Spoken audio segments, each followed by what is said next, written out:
Sathya Sai Speaks, Volume 10, Chapter 31. The Ray of God. The Upanishads say that the human is a spark of divine love, encased in 5 sheaths. The Annamaya, gross, material, food component. The Pranamaya, vital air, breath. The Manomaya, the mental, emotional, volitional. The Vijnanamaya, rational, discriminatory, intellectual. And the Anandamaya, blissful, equanimous, balanced. It is the fragrance of that love that emanates from him as love towards things, beings, and ideas. That love is ever urging and surging for expression, enlargement, and enclasping.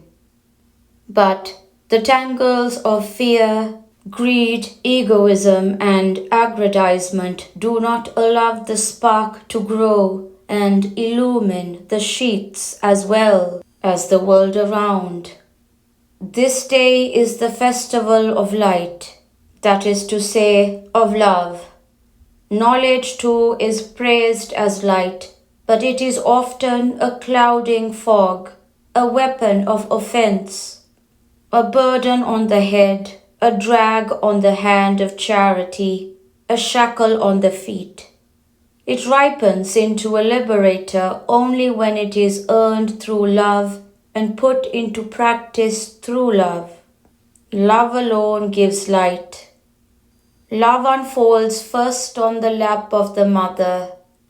The eyes of love fasten themselves on the caressing face of the mother.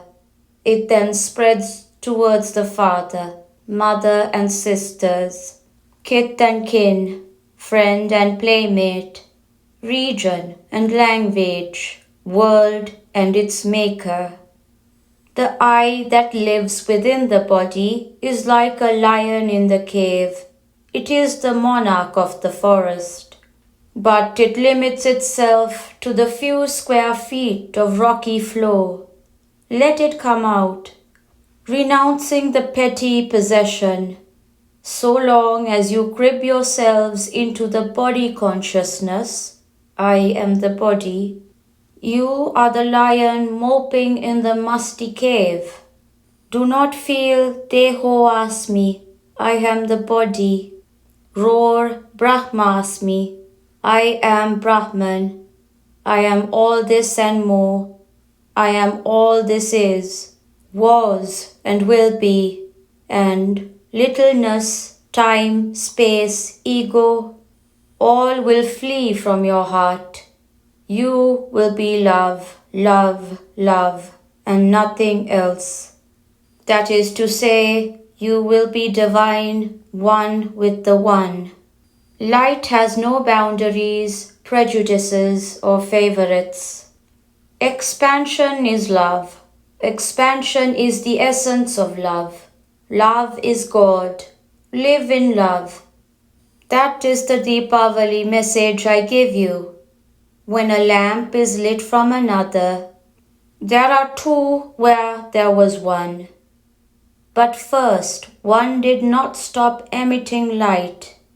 You can light 1,000,000 lamps from one, but yet the first will not suffer a jot. Love too is like this. Share it with 1,000,000. It will still be as bright as when it was alone. There is another lesson too, which the illuminations of Deepavali Day tend to teach. Each house in the street lights a few lamps and keeps them on the doorsill, the parapet wall, the gate, the porch, the well, and what is the effect? The town is filled with light, the residents are happy, the children dance in glee, and the sky shines in the glow of earthly joy. Light spreads. It mingles with the light from other sources of light.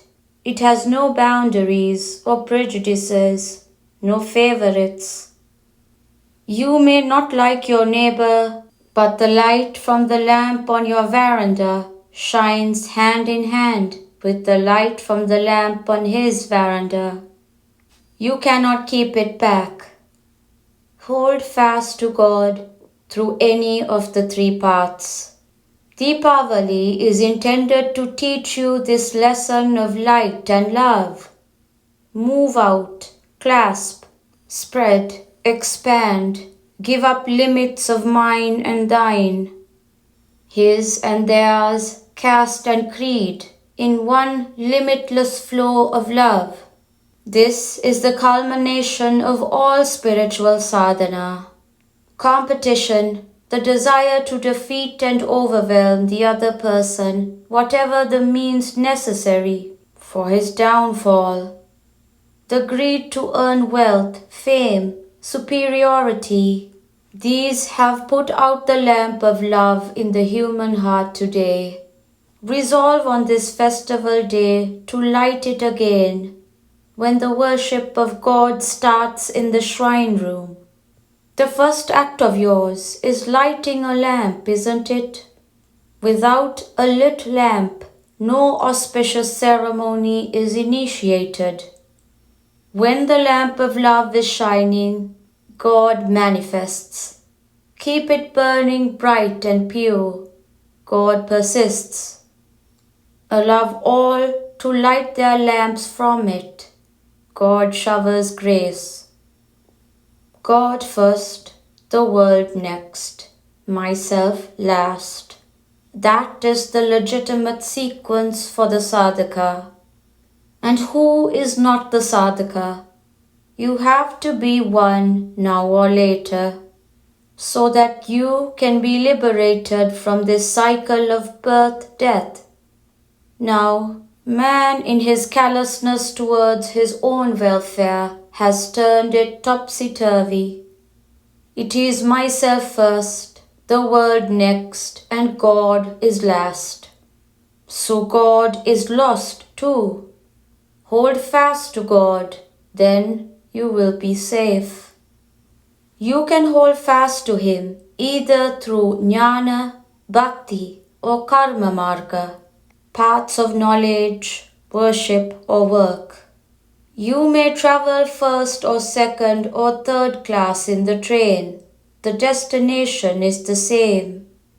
For all jnana proceeds on the assumption that God is immanent and transcendent. Bhakti believes that God is creator, preserver, and destroyer, that He is to be adored and propitiated by deeds that He appreciates, that God is master and you are privileged to serve. Karma takes into account a third category, nature. It is not simply God and man. Man has to manipulate nature, live in nature, live by nature, always dedicating his activity to the further glory of God, resigning himself to the worshipful activity, unconcerned with the fruits of his activity, for they are in the hands of God. Do your duty, leave the rest to God.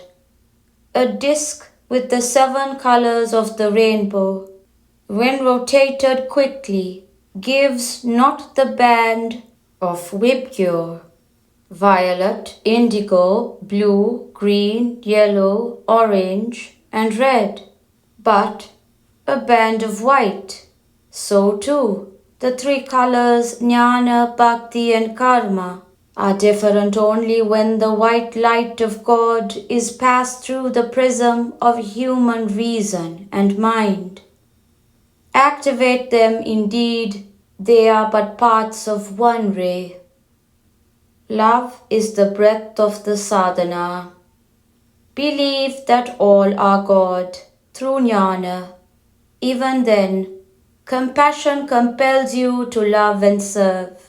Believe that God is master or father and that you are his children or servants. Through bhakti, Even then, his command is to wipe the tears, nourish the sick, and help the lame to climb over the stile through pity and sympathy. Believe through faith in karma that God has to be adored through dedication. Even then, love says the highest form of adoration is by means of seva, service, done in love. Love, therefore, is the breadth of the sadhana, and I call upon you to celebrate the Deepavali not by feasting and exploding crackers to disturb the peace of the neighborhood, but by silent lighting of lamps and silent service through love. Deepavali, Prashanti Nilayam, October 29th, 1970.